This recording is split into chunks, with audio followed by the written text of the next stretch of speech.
Ma femme m'a quitté alors que je m'occupais de mon père dans les derniers jours de sa vie, mais quand le testament de mon père a fait de moi un millionnaire, elle est revenue en me suppliant. Moi, Aurélien, 37 ans, et ma femme, Élodie, 35 ans, sommes mariés depuis 9 ans et avons 2 enfants, Sacha, 8 ans, et Apolline, 5 ans. Bien que notre mariage ait connu des hauts et des bas, je pensais que nous nous en sortions bien, mais la vérité a éclaté lorsque mon père, qui luttait depuis des années contre des problèmes rénaux, a commencé à décliner. Mon père était un homme fort, tant physiquement qu'émotionnellement. Il avait bâti de zéro une entreprise de menuiserie qui, au fil des ans, était devenue une référence dans la région lyonnaise. De mon côté, j'ai suivi un chemin différent. J'ai toujours été passionné par la technologie et j'ai obtenu un diplôme d'ingénieur logiciel. Cela a créé une certaine tension entre nous. Mon père voulait que je reprenne l'entreprise familiale, mais je voulais construire quelque chose par moi-même. Après mes études, j'ai trouvé un emploi dans une entreprise de services du numérique, j'ai acheté mon propre appartement à 30 ans et j'ai mené une vie indépendante. Malgré nos différends, nous nous respections toujours, mais notre relation s'est encore tendue lorsque ma mère est décédée il y a 4 ans d'une crise cardiaque. Mon père était dévasté. Il avait perdu sa compagne de toujours et j'ai senti que je devais être plus présent pour lui. J'ai commencé à lui rendre visite fréquemment et à amener les enfants pour égayer ses journées. Cependant, ma femme évitait toujours de nous accompagner. Elle prétendait que ma mère était autoritaire et que ma famille ne nous respectait pas. Après le départ de ma mère, Élodie s'est encore plus éloignée de l'idée que nous puissions avoir une quelconque proximité avec mon père. Au cours des 2 dernières années, la santé de mon père s'est détériorée. Il avait besoin de dialyse 2 fois par semaine et ne pouvait plus conduire. Nous avons engagé une infirmière pour l'aider à domicile, mais mon père demandait souvent que je l'accompagne à ses séances. Pour moi, c'était le moins que je puisse faire pour lui. J'ai organisé ma routine, les mercredis, je quittais le travail plus tôt pour l'emmener, et les samedis, mon jour de congé, était un temps que je garantissais pour être avec lui. Mon employeur a été compréhensif, car je travaillais dans l'entreprise depuis plus d'une décennie et j'avais la réputation d'être un employé dévoué. Cependant, Élodie n'a pas bien géré ce changement. Dès le début, elle faisait des commentaires passifs-agressifs sur le temps que je passais avec mon père. Elle disait des choses comme « Pourquoi gaspilles-tu tes mercredis et samedis avec lui ? Il ne se soucie même pas de toi. Il t'a déshérité, tu te souviens ?» Ces paroles me blessaient profondément. Ce n'était pas seulement le manque d'empathie, c'était un égoïsme flagrant. J'ai essayé de lui expliquer que je ne le faisais pas pour l'argent ni pour un héritage, je le faisais parce que c'était mon père. Au début, j'ai tenté de gérer sa résistance. Je proposais de compenser les autres jours, en aidant avec les enfants ou en faisant plus de tâches ménagères, mais rien n'était jamais suffisant. Le samedi, elle insistait pour organiser des projets de dernière minute, sachant que je ne pourrais pas y participer. Que ce soit une fête, une sortie avec les enfants au parc de la Tête d'Or ou quelque chose d'aussi banal que faire les courses à l'hypermarché, elle utilisait n'importe quelle excuse pour me mettre au pied du mur. Peu à peu, cela a commencé à affecter le temps que j'avais avec mon père. Je me sentais constamment sous pression, courant pour rentrer à la maison et éviter les disputes. Les mercredis étaient encore pires. Élodie a commencé à sortir avec des amis ou à rendre visite à sa famille, me laissant la charge des enfants. Dès que je rentrais du travail, je devais cuisiner, m'occuper de la maison et encore rattraper les heures de travail perdues. Il y avait des nuits où je dormais à peine, essayant de tout concilier. J'étais épuisé, mais je ne voyais pas d'autre issue. Mon père avait besoin de moi et je refusais de le laisser affronter cela seul. Les choses ont commencé à s'envenimer quand elle a commencé à impliquer les enfants. J'ai entendu Élodie dire à Sacha que son grand-père était un homme avare et que son père perdait son temps avec lui au lieu d'être avec eux. Cela m'a mis en colère. J'ai essayé de la confronter, mais elle s'est contentée de rire. Sa seule réponse fut qu'il devait connaître la vérité. Malgré cela, je suis resté ferme dans ma décision. Mon père avait besoin de moi et j'étais déterminé à être là pour lui, mais cela n'a pas arrêté Élodie. Ses crises de colère et ses disputes n'ont cessé d'augmenter. Chaque semaine était comme marcher sur un champ de mines. Un jour, en revenant de la dialyse, elle m'a posé un ultimatum, c'est soit ton père, soit moi. Je l'ai regardé, incrédule. Élodie, c'est mon père. Il est en train de mourir. Comment peux-tu être si insensible ? Elle a simplement croisé les bras et a répondu, « Il t'a déjà retiré du testament.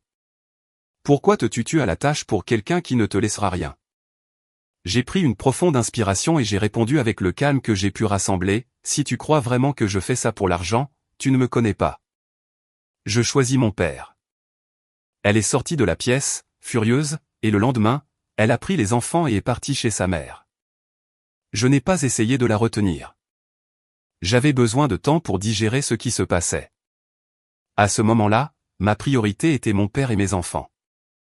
Elle pouvait rester loin aussi longtemps qu'elle le voulait. Les jours qui ont suivi le départ d'Élodie ont été chaotiques, mais d'une certaine manière, calmes. Elle avait emmené les enfants chez sa mère, me laissant seul pour organiser mes pensées et me concentrer sur mon père. J'appelais Sacha et Apolline tous les soirs, mais Élodie limitait les conversations et semblait toujours prête à se disputer. J'évitais les confrontations inutiles, sachant qu'elles ne feraient que nuire à mes enfants. Ma routine était maintenant plus claire. Je pouvais consacrer tout le temps nécessaire à mon père pour ses séances de dialyse sans entendre de plaintes ni faire face à des crises à la maison. Cela semblait cruel à admettre, mais l'absence d'Élodie a apporté une paix inattendue. Je m'occupais du travail, des tâches ménagères et, surtout, du bien-être de mon père. Il a remarqué que quelque chose avait changé. Un jour, alors que je l'emmenais au centre de dialyse, il m'a demandé si Élodie me causait beaucoup de problèmes. J'ai répondu avec un sourire fatigué qu'elle était chez ses parents pour le moment. Il a soupiré et, pour la première fois depuis longtemps, il a posé sa main sur mon épaule. « Tu fais beaucoup pour moi, mon fils. Ne laisse pas ça te détruire. » Ces mots m'ont touché en plein cœur. Mon père, qui avait toujours été un homme dur et critique, commençait à réaliser à quel point je me donnais du mal. Cela m'a donné la force de continuer. Pendant ce temps, Élodie a commencé à montrer ses véritables intentions. Bien qu'elle dise à ses amis et à sa famille qu'elle était partie parce que je donnais la priorité à mon père plutôt qu'à elle, des rumeurs ont commencé à me parvenir. Elle disait qu'il ne valait pas la peine de rester mariée avec moi si mon père m'avait déjà déshérité. C'était difficile d'entendre ces choses, mais j'ai préféré me concentrer sur ce qui comptait vraiment, mon père et mes enfants. Un soir, après des semaines sans voir les enfants, j'ai décidé de rendre visite à Sacha et Apolline.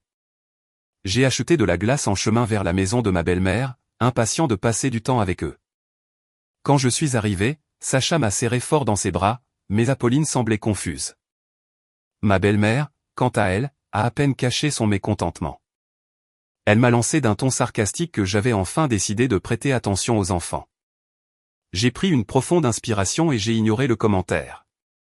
Je savais qu'Élodie avait probablement déformé l'histoire pour sa mère, mais au moment de partir, quelque chose que Sacha a dit m'a brisé le cœur. « Papa, maman a dit que tu ne nous aimes plus. » « C'est vrai ?» Je voulais crier, mais je me suis agenouillé, je l'ai regardé dans les yeux et j'ai répondu calmement, « Ce ne sera jamais vrai, mon fils. Je vous aime plus que tout. Je vous voudrais toujours avec moi. » Sacha a souri, mais Apolline était toujours perplexe. J'ai décidé que je devais les ramener à la maison. C'était injuste pour eux d'être au milieu de ce conflit. Un mois après le départ d'Élodie, j'ai reçu les papiers du divorce. Ce n'était pas une surprise, mais le moment où j'ai ouvert l'enveloppe était étrange. Il n'y avait aucune demande de pension alimentaire ni de partage des biens. Elle n'a même pas demandé la garde des enfants. Cela m'a soulagé, mais aussi irrité. Comment pouvait-elle renoncer si facilement à ses enfants? J'ai signé les papiers le jour même et les ai renvoyés. Je n'ai fait aucune tentative de réconciliation, ce qui, apparemment, l'a mise en fureur. Elle m'a appelé 2 jours plus tard, hurlant au téléphone pour me demander comment j'avais pu simplement signer sans me battre pour elle, sans essayer de sauver le mariage. J'ai ri, incrédule. « Élodie, c'est toi qui m'as quitté. Tu voulais le divorce. À quoi t'attendais-tu d'autre ?» Elle s'est mise à pleurer, disant qu'elle pensait que je la supplierais de revenir. Sa mère a pris le téléphone et a commencé à me crier dessus, disant que je n'étais pas un vrai homme pour ne pas avoir tenté de sauver la relation. J'ai raccroché. Il n'y avait plus rien à dire. Après cela, Élodie a complètement disparu. Elle n'a plus appelé, n'a pas cherché à voir les enfants. C'était comme si elle avait coupé tout lien avec notre famille. Même si cela a été dévastateur pour Sacha et Apolline, j'ai réalisé que nous étions mieux ainsi. Le divorce étant finalisé et la garde des enfants m'étant officiellement confiée, j'ai commencé à organiser notre vie d'une nouvelle manière. J'ai décidé qu'il serait préférable pour tout le monde de déménager chez mon père. Il avait une aide-soignante à plein temps, ce qui signifiait qu'elle pourrait aider à superviser les enfants pendant que je travaillais. De plus, être proche de leur grand-père semblait apporter de la joie à mes enfants. Quand j'ai parlé de ce plan à mon père, il était ravi. Il a dit que ce serait bon d'avoir à nouveau la maison pleine et qu'il voulait passer le plus de temps possible avec nous. Le déménagement a été un succès.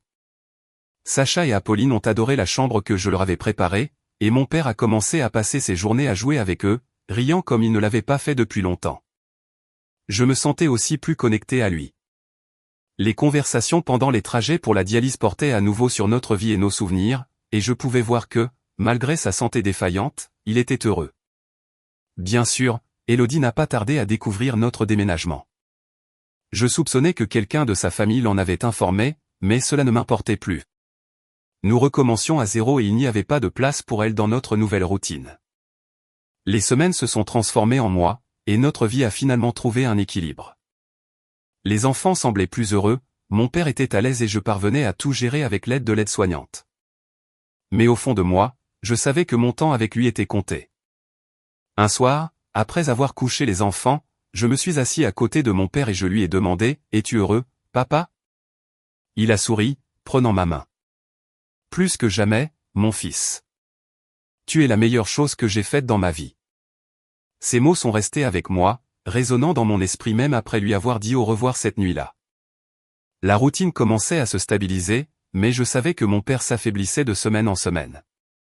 Même avec tous les soins qu'il recevait, l'usure physique était évidente. Un jour, lors d'une consultation, le médecin m'a demandé de me préparer au pire. C'était comme recevoir un coup de poing dans l'estomac, mais je savais que je faisais tout mon possible pour que les derniers jours de mon père soient remplis d'amour et de confort. Une nuit, après une journée pleine de jeux avec les enfants, mon père s'est couché tôt. Avant de monter dans ma chambre, je suis passé par la sienne pour lui souhaiter une bonne nuit. Il m'a souri et m'a dit « Mon fils, tu es la meilleure décision que j'ai jamais prise dans ma vie. Prends soin des enfants et n'oublie jamais de quoi tu es capable. » Il semblait si en paix que je ne me suis pas inquiété. Le lendemain matin, l'aide-soignante m'a réveillé les larmes aux yeux. Mon père s'était éteint dans son sommeil. Le choc m'a envahi, même si je savais que ce moment était inévitable. J'ai appelé le médecin, qui a confirmé qu'il était parti tranquillement, sans douleur. J'ai pleuré comme jamais auparavant, mais j'ai aussi ressenti un soulagement en sachant qu'il avait passé ces derniers mois heureux, entouré de sa famille. Les enfants étaient anéantis. Sacha, étant le plus grand, a réussi à comprendre ce qui s'était passé, mais Apolline a eu du mal à l'assimiler. J'ai passé les jours suivants à les consoler et à organiser les funérailles. Le service était simple mais magnifique, exactement comme il l'aurait souhaité. Pendant l'enterrement, j'ai placé une photo de ma mère à côté de lui, quelque chose qu'il disait toujours vouloir. Après les funérailles, le notaire de la famille m'a contacté. Il m'a dit qu'il devait me rencontrer pour discuter du testament. Au début, j'ai refusé, croyant qu'il n'y avait rien à discuter, puisque mon père avait tout laissé à une œuvre caritative, mais le notaire a insisté et j'ai finalement accepté. À la réunion étaient présents le notaire et des représentants de l'œuvre caritative que mon père avait choisi pour s'occuper de l'entreprise et de sa fortune. J'étais prêt à signer tout document nécessaire pour transférer officiellement les biens, mais le notaire semblait hésitant. Il a commencé avec un sourire discret, « Aurélien, votre père a fait quelque chose que vous n'attendiez peut-être pas. » Il a ouvert le testament et a commencé à le lire à voix haute. À ma grande surprise, mon père m'avait tout légué, la maison, l'entreprise, ses économies, un héritage d'une valeur de plus d'1 million d'euros. Tout était maintenant à moi. Quand le notaire a fini de lire, je suis resté sous le choc. J'ai murmuré qu'il m'avait pourtant déshérité il y a des années. Le notaire a expliqué que mon père avait modifié le testament quelques mois avant de décéder, après qu'Élodie m'ait quitté et que j'ai emménagé chez lui. Il a expliqué que le testament initial avait été une façon de me pousser à suivre ses traces, mais qu'en fin de compte, mon père était fier que j'ai choisi ma propre voie et, plus important encore, que j'ai décidé d'être à ses côtés quand il en avait le plus besoin. Le notaire m'a dit que mon père m'avait toujours aimé. Il était déçu quand j'ai décidé de suivre ma propre carrière, mais il n'avait jamais cessé de me respecter. Je me suis effondré à ce moment-là. ce n'était pas les biens qui m'émouvaient, mais l'idée que mon père n'avait jamais vraiment renoncé à moi.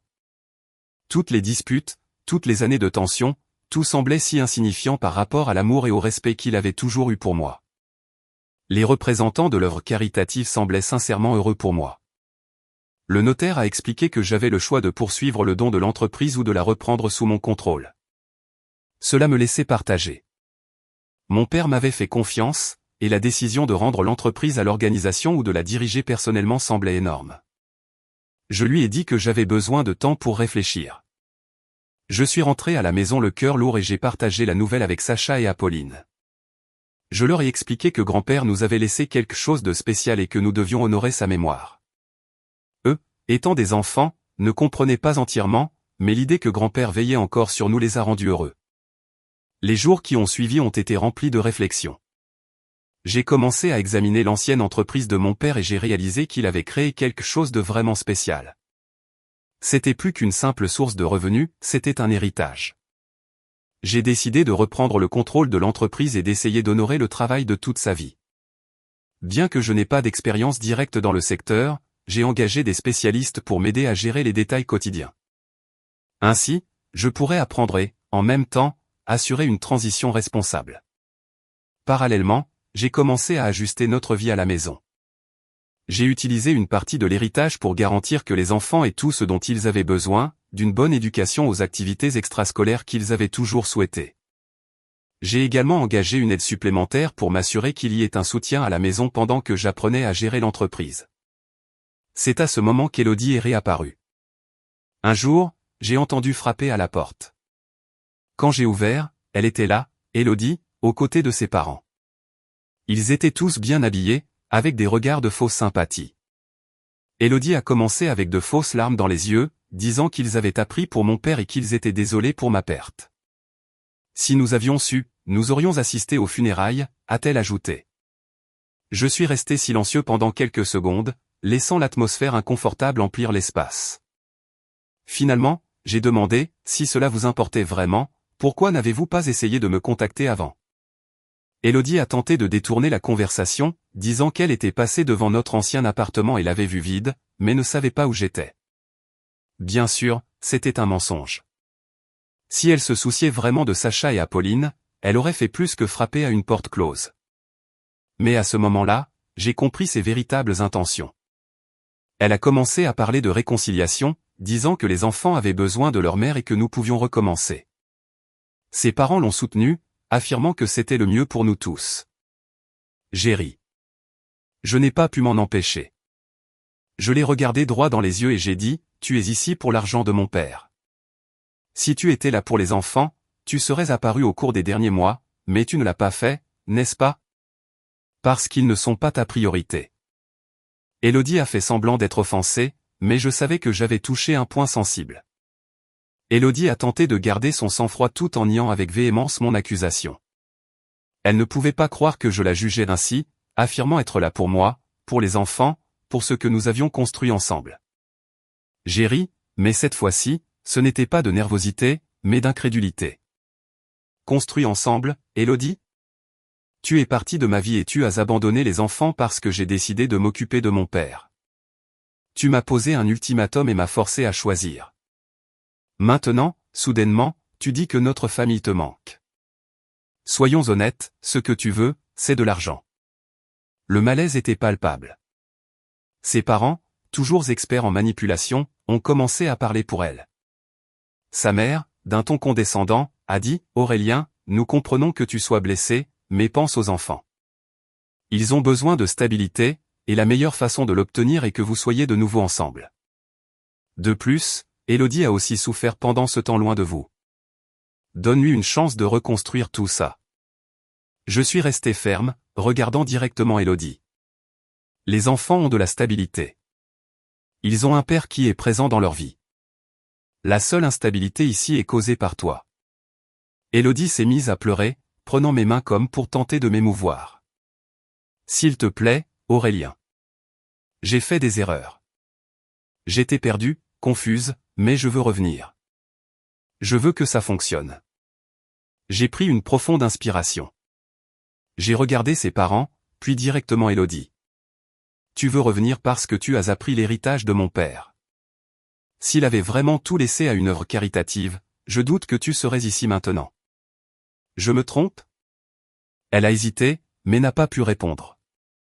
Son silence était tout ce dont j'avais besoin. J'ai pris ses mains, les ai lâchées et j'ai dit, « Élodie, je ne veux pas de toi. Je ne veux pas que tu t'approches pour de l'argent. Tu ne voulais pas des enfants avant, et maintenant tu penses pouvoir entrer dans leur vie comme si de rien n'était.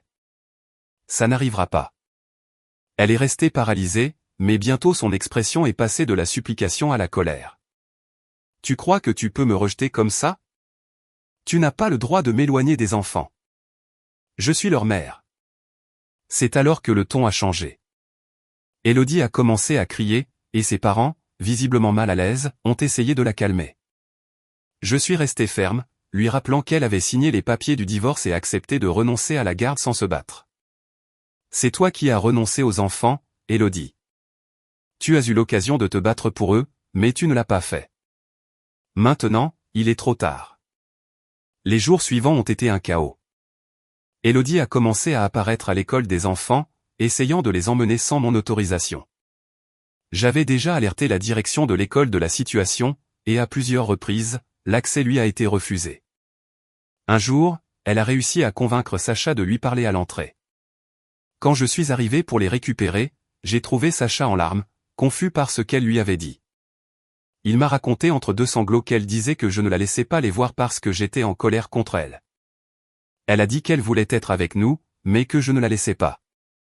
Est-ce que c'est vrai, papa? Je me suis agenouillé à côté de lui, essayant de trouver les mots justes. Sacha, je n'empêcherai jamais ta mère de te voir si c'était bon pour toi et pour Apolline. Mais en ce moment, ta mère est ici pour les mauvaises raisons. Je sais que c'est difficile à comprendre maintenant, mais mon travail est de te protéger, toi et ta sœur. Il était encore confus, mais a semblé accepter mon explication. Apolline, étant plus petite, ne montrait pas autant d'impact, mais je savais que ce n'était qu'une question de temps avant qu'elle ne commence à ressentir les effets de ce chaos. J'ai parlé à mon avocat pour savoir ce qui pouvait être fait. Il a suggéré de superviser tout contact entre Élodie et les enfants, mais m'a également averti du risque qu'elle essaie de manipuler la situation pour demander la garde ou, pire, d'utiliser les enfants comme levier pour demander de l'argent. Suivant son conseil, j'ai décidé d'être proactif. J'ai documenté chacune de ces tentatives d'interférence et j'ai clairement indiqué que toute rencontre devait se faire sous ma supervision. Cela l'a mise encore plus en colère, mais j'étais déterminé à protéger mes enfants, non seulement physiquement, mais aussi émotionnellement. Pendant ce temps, ma vie avec les enfants et l'entreprise de mon père continuait de prospérer. Reprendre l'entreprise était un défi, mais gratifiant. J'ai commencé à travailler avec une équipe qui comprenait profondément le secteur et, ensemble, nous avons réussi à revitaliser l'héritage de mon père. Les anciens clients sont revenus et de nouveaux ont commencé à apparaître. Je me sentais plus connecté à mon père que jamais, comme si j'honorais sa mémoire à chaque décision que je prenais. Les enfants s'adaptaient aussi. Bien qu'ils posent encore des questions sur Élodie de temps en temps, notre nouvelle routine apportait stabilité et bonheur dans nos vies. J'ai planifié un voyage pour l'été, quelque chose que j'avais toujours voulu faire mais pour lequel je n'avais jamais eu le temps ni les moyens. La Guadeloupe semblait être la destination parfaite pour nous déconnecter de tout et simplement profiter du temps ensemble. C'est alors que j'ai reçu une assignation en justice. Élodie essayait de rouvrir le dossier de garde, affirmant que j'aliénais les enfants et qu'ils avaient besoin d'une figure maternelle. Mon avocat était préparé à cela et a assuré que nous avions un dossier solide contre toute accusation. Cependant, l'idée de retourner au tribunal a ravivé de vieux fantômes. Je savais qu'Élodie ne faisait pas cela par amour pour les enfants, elle essayait de trouver un moyen d'accéder à l'argent de l'héritage. Cela n'a fait que renforcer ma détermination à protéger ma famille. Pendant ce temps, je continuais d'investir mon temps et mon énergie dans l'entreprise de mon père et, plus important encore, dans les enfants. Notre lien était plus fort que jamais, et je savais que, peu importe ce qu'Élodie tenterait, nous étions prêts à y faire face ensemble. L'assignation que j'ai reçue d'Élodie a été la goutte d'eau qui a fait déborder le vase.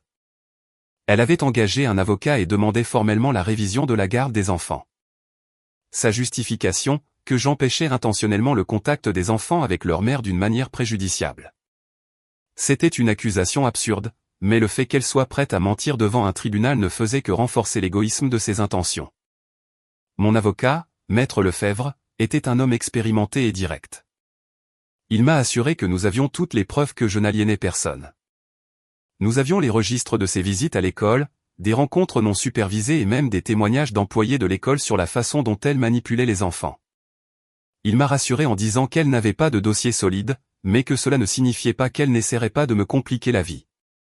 La procédure judiciaire a été épuisante, mais pas inattendue. Pendant ce temps, je suis resté concentré sur la routine des enfants et sur l'entreprise de mon père. Ma priorité était de garantir que Sacha et Apolline aient le moins de perturbations possibles dans leur vie. Je les ai inscrits à des activités extrascolaires pour occuper leur esprit et les aider à créer de nouveaux souvenirs heureux. Le premier jour au tribunal judiciaire a été tendu. Élodie est entrée avec une attitude dramatique, accompagnée de ses parents. Elle semblait avoir répété chaque mot avec son avocat. Cependant, lorsqu'on l'a interrogée sur son absence après le divorce, son comportement a commencé à s'effriter. Mon avocat l'a pressée d'expliquer pourquoi elle n'avait pas essayé de rendre visite ou de contacter les enfants dans les mois qui ont suivi le divorce.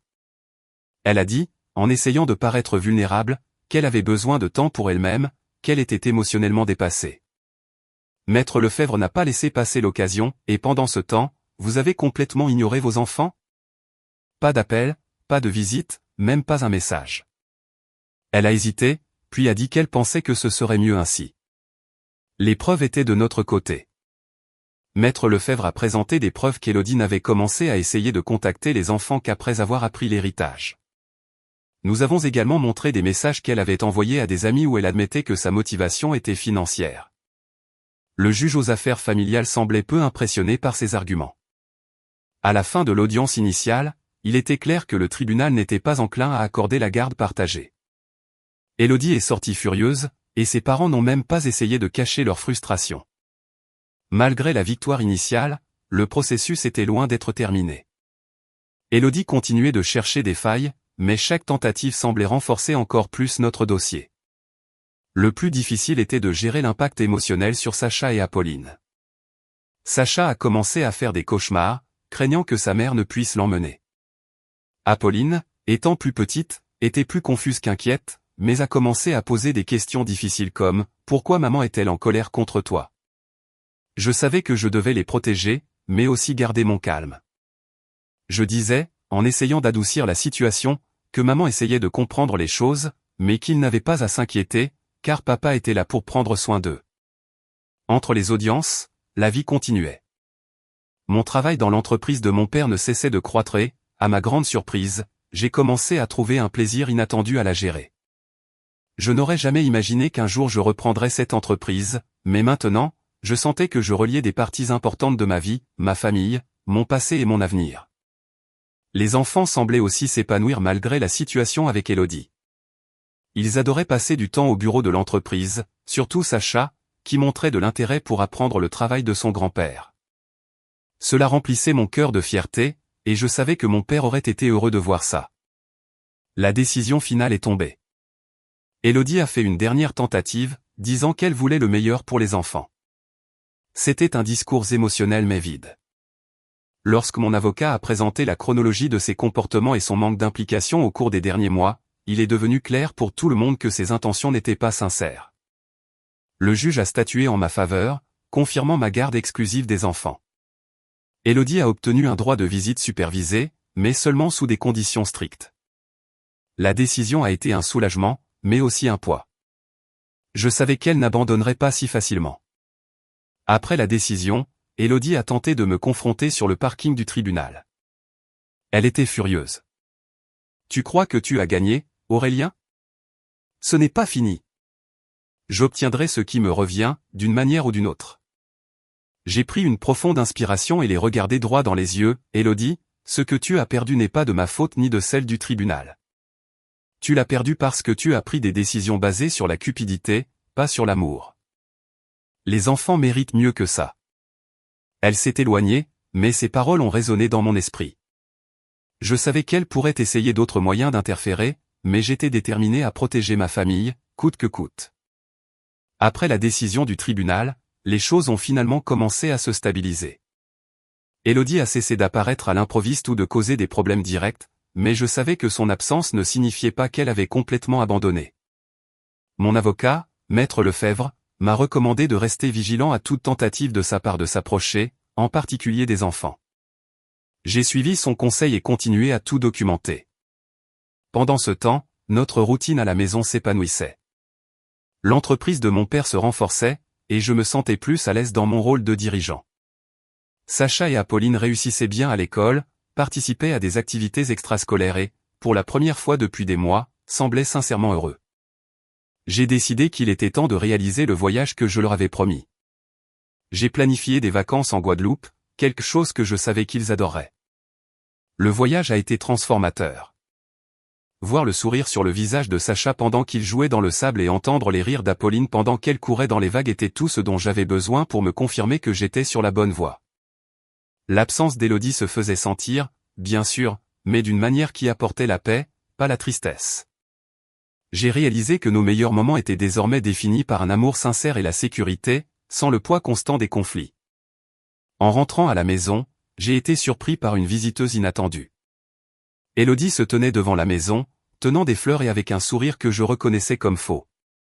Sacha et Apolline étaient dans la voiture avec moi, et quand ils l'ont vue, leurs réactions ont été mitigées.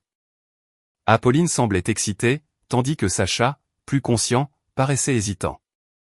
J'ai demandé aux enfants d'attendre dans la voiture pendant que je m'approchais d'elle. « Qu'est-ce que tu fais ici, Élodie ? Aurélien, s'il te plaît, ne sois pas impoli.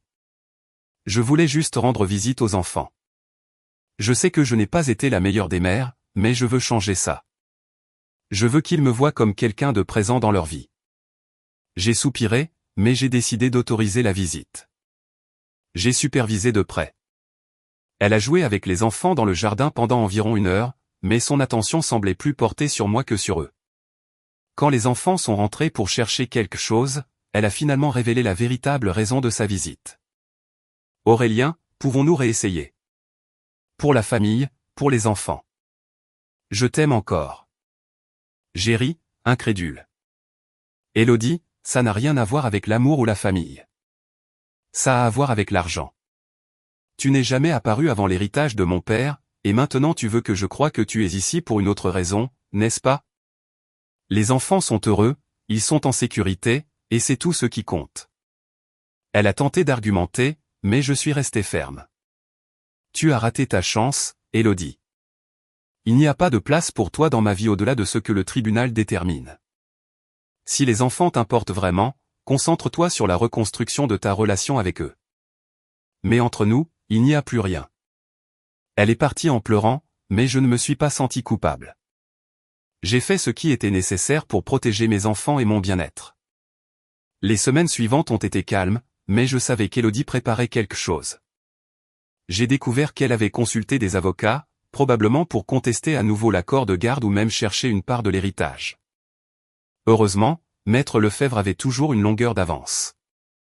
Il a renforcé les protections légales, s'assurant que toute tentative de sa part pour lancer une nouvelle procédure serait rapidement écartée. Avec le temps, ces tentatives ont commencé à diminuer. J'ai réalisé que, sans aucune faille légale ou émotionnelle à manipuler, elle finissait par s'éloigner. Mais je n'ai jamais complètement baissé ma garde. Peu à peu, la vie a pris un nouveau tournant. L'entreprise a grandi, devenant une affaire plus importante que mon père aurait pu l'imaginer. J'ai décidé d'utiliser une partie des bénéfices pour aider d'autres familles locales, quelque chose que je savais que mon père aurait soutenu. Cela m'a donné un sentiment de but, comme si je continuais son héritage d'une manière significative. Sacha et Apolline grandissaient vite aussi. Sacha a commencé à montrer un intérêt pour l'entreprise familiale, ce qui remplissait mon cœur de fierté, tandis qu'Apolline adorait écouter des histoires sur son grand-père.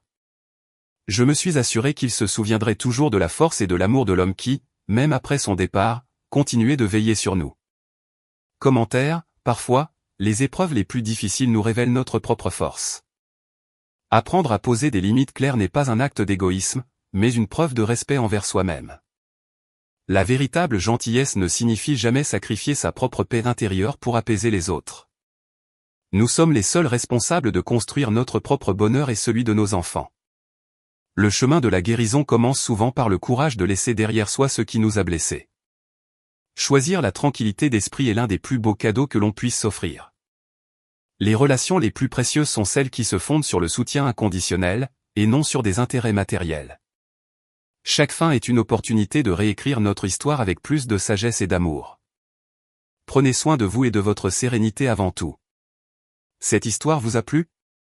Laissez un commentaire et abonnez-vous pour soutenir la chaîne. D'autres histoires arrivent bientôt.